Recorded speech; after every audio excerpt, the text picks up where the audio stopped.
Maussan Televisión. Buena televisión. ¿Es posible que en una persona aparezcan las marcas de la pasión de Cristo? Esto es lo que afirman y lo que afirma la ciencia que ocurre con los estigmatizados. Hoy en Misterios Divinos hablamos de las marcas sangrantes de la pasión, hablamos de estigmas.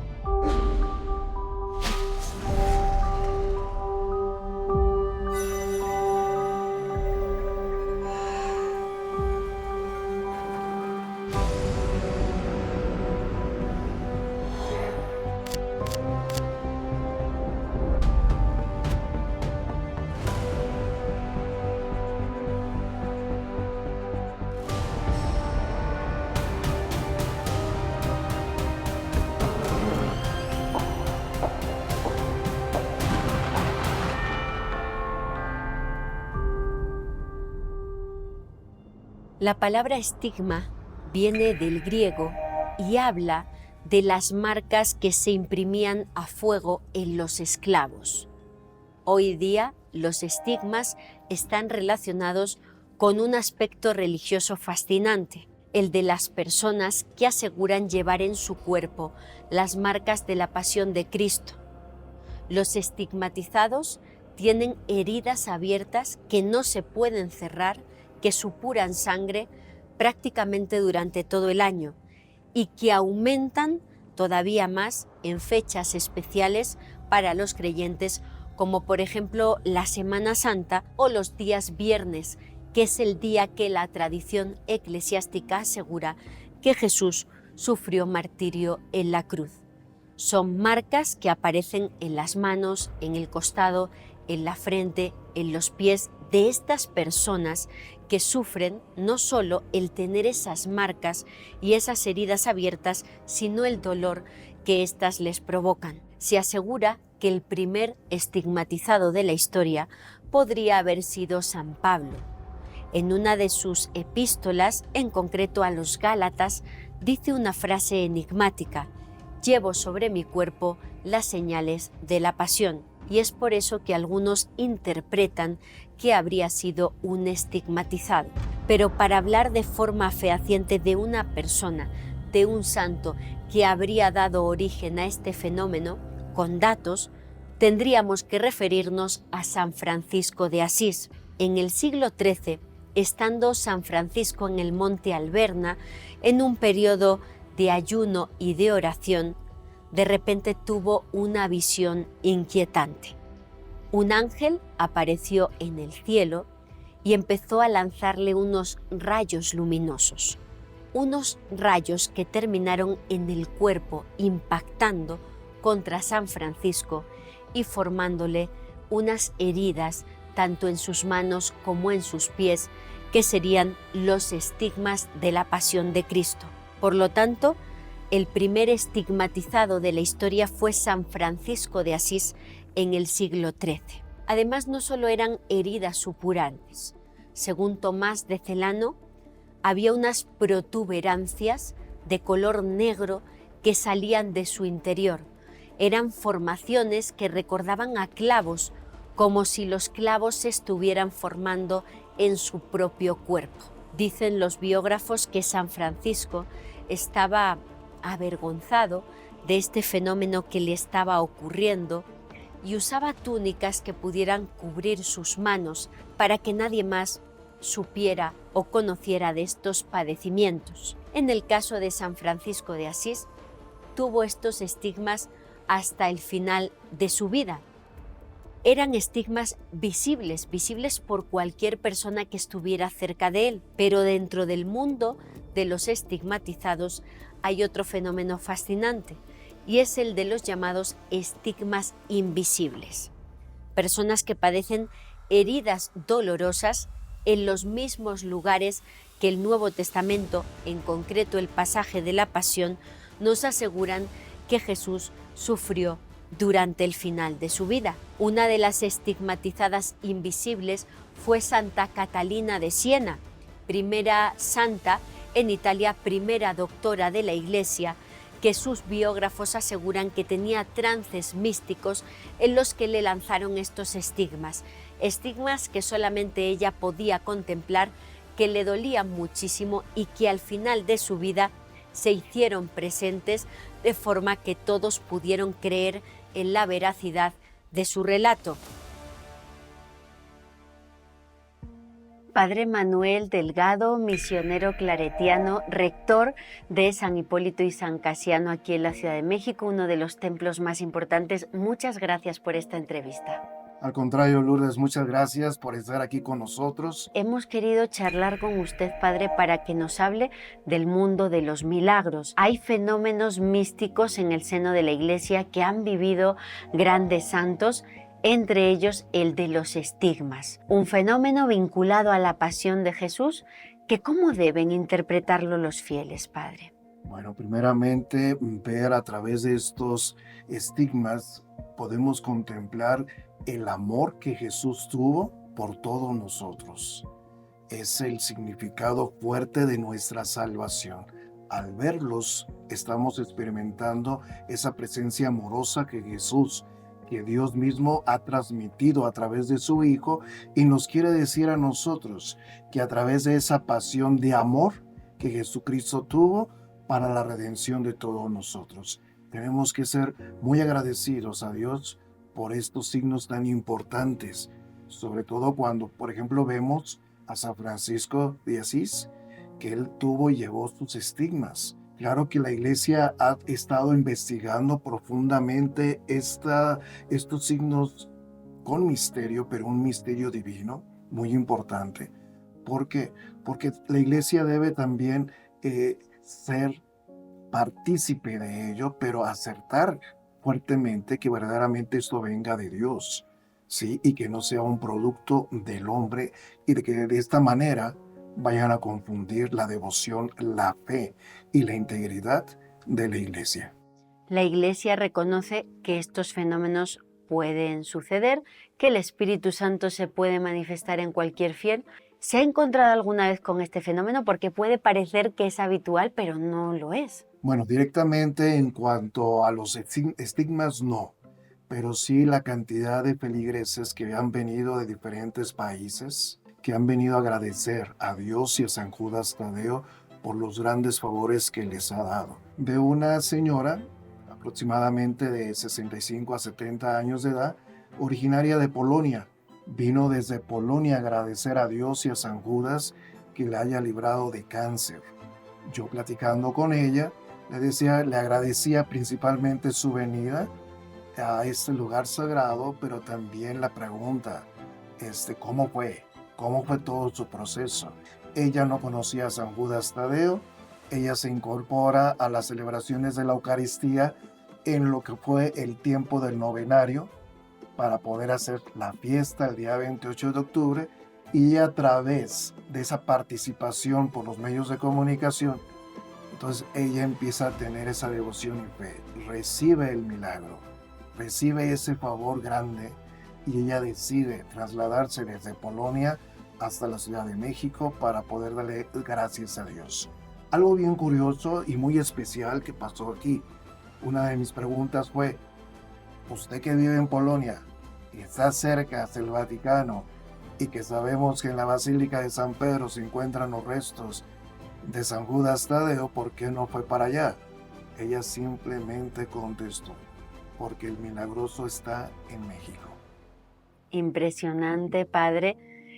¿Cómo debería interpretar un fiel un milagro en su vida? Ya sea el recibir los estigmas, que desde luego es una penitencia dolorosa cuando se manifiesta, o un milagro como una curación. ¿Cómo debemos interpretarlo? ¿Cómo debemos actuar a partir de la existencia de estos hechos sobrenaturales? Yo lo quiero resumir en una palabra. Dios nos ama. Dios manifiesta su gran amor hacia nosotros que somos su criatura. Yo no tengo los estigmas, yo no sé el dolor físico que muchos de nuestros santos han sufrido también. Pero fijémonos en la actitud de ellos. Cuando se presenta un milagro verdadero de Dios, cuando se presenta unos estigmas, ¿cuál es la posición, la actitud que toman estos personajes, estos santos? Una actitud de bondad, una actitud de oración, donde ellos se sienten acogidos por Dios, se sienten amados, se sienten agradecidos y simple y sencillamente se dejan ellos para que Dios cumpla su voluntad en cada uno de ellos. Las personas que comparten, que vienen aquí a este lugar sagrado y que me comentan, Padre, recibí una bendición, recibí un milagro, se muestra en su rostro un rostro más iluminado. Sí. Y sé que ellos están viviendo el amor de Dios a través de ese hecho concreto. Por eso puedo definir. Si Dios es amor, como lo dice San Pablo, precisamente ahí, las muestras del amor de Dios para cada uno de tus hijos. Muchísimas gracias, Padre, por sus palabras. Gracias. Continuamos en Misterios Divinos.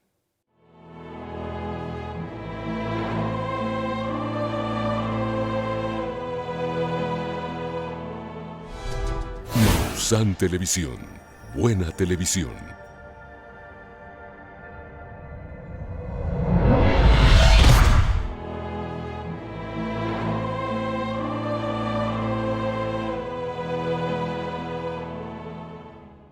Continuamos en Misterios Divinos. Vamos a hablar con nuestro experto Luis Sánchez.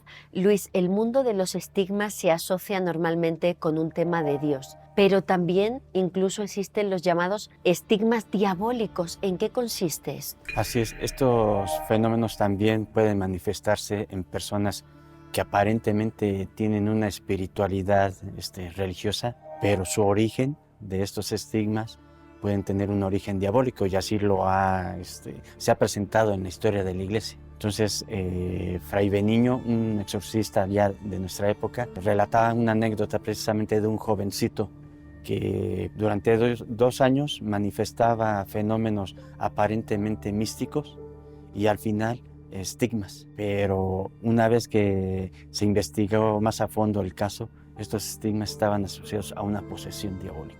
Entonces, no necesariamente los estigmas siempre van a tener un origen verdaderamente sobrenatural. También teniendo en cuenta la parte del dolor. Lo espectacular de este fenómeno místico es la parte física, la aparición de la sangre y las heridas, pero poco se habla del dolor que sienten estos estigmatizados. Así es, obviamente que la crucifixión de Jesús está asociado a un sacrificio, ¿no? De tipo moral, es como para pagar precisamente los males provocados por el hombre. Entonces los estigmatizados, algunos, en algunos testimonios, antes de padecer físicamente, viene ese sufrimiento moral, espiritual, que se manifiesta precisamente en las manos y en los pies. Todavía no hay signos externos, pero ellos dicen como si sintieran que les traspasaran las manos y los pies, ¿no? Los estigmatizados más reconocidos de la historia son santos, están asociados con la santidad, pero también hay gente sencilla, de a pie, que no son santos, incluso que no son religiosos y presentan este fenómeno. Has tenido la oportunidad de conocer casos incluso aquí en México.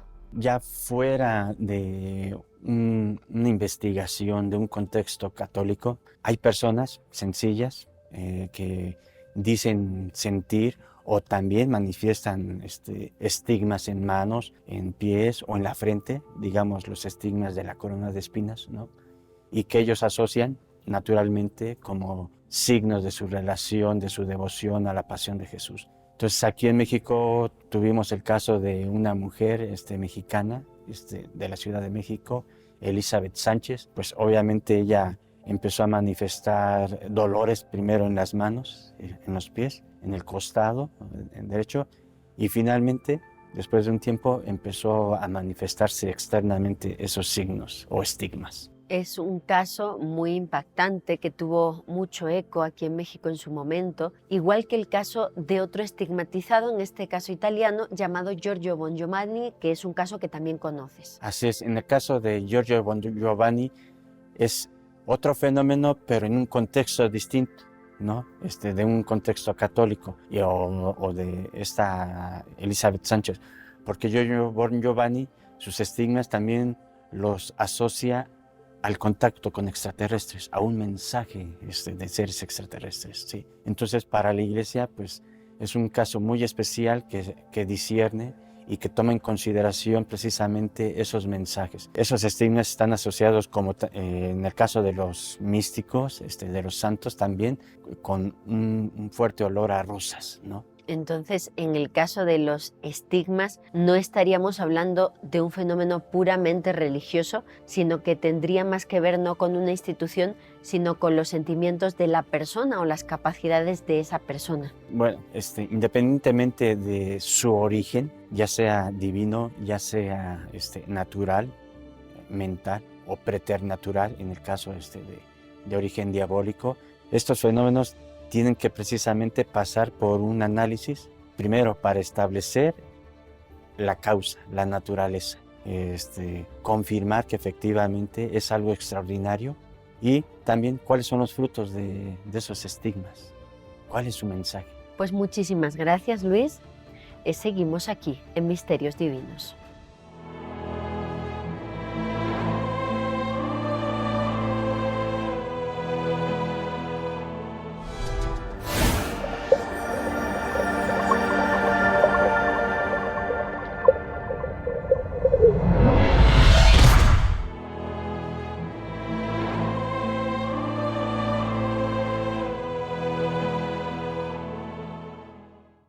¿Los estigmas proceden de Dios?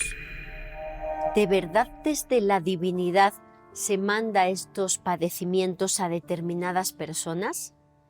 ¿O más bien se trata de un proceso íntimo de quien lo está viviendo?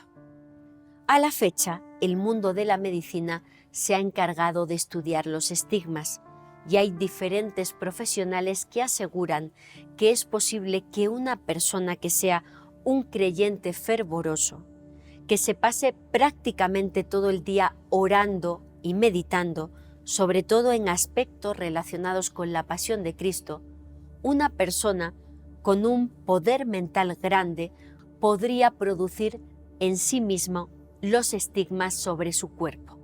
Estamos hablando de un proceso psicosomático, una parte científica que asegura que una persona es capaz de producir fenómenos sobre su piel a través de la acción de su mente.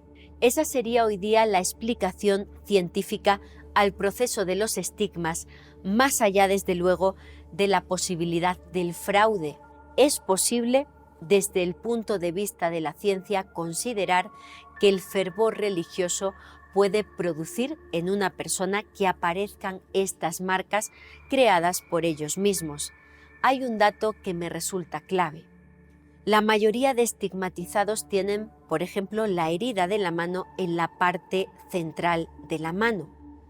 La mayoría de cristos de las iglesias tienen el clavo precisamente en la mano. Desde el punto de vista arqueológico e histórico, se ha venido a señalar que este método de ajusticiamiento usado por los romanos estaría directamente relacionado con un proceso en el que el clavo se clava en la muñeca. Si se clavara en la mano, se habría desgarrado, no habría aguantado el peso de la persona.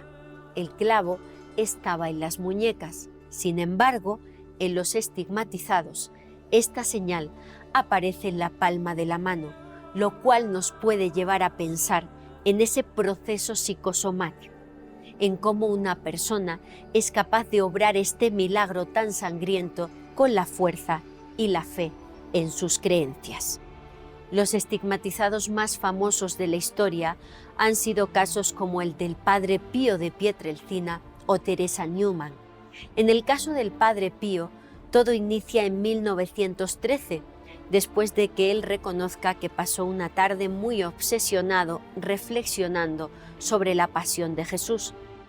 En 1918, coincidiendo con la fiesta de las llagas de San Francisco de Asís, aparecen estos estigmas en el cuerpo del Padre Pío, unos estigmas que le provocaron un intenso dolor y también una investigación eclesiástica.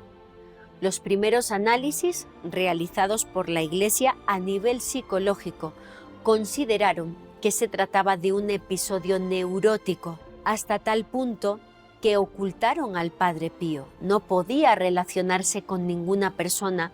Más tarde hubo nuevas investigaciones eclesiásticas que aseguraron todo lo contrario, que en el caso del Padre Pío no había nada morboso. A pesar de esa aceptación oficial, el Padre Pío trató de ocultar sus estigmas, igual que San Francisco de Asís, prácticamente durante toda su vida. Sin embargo, los fieles siguieron muy de cerca ese fenómeno.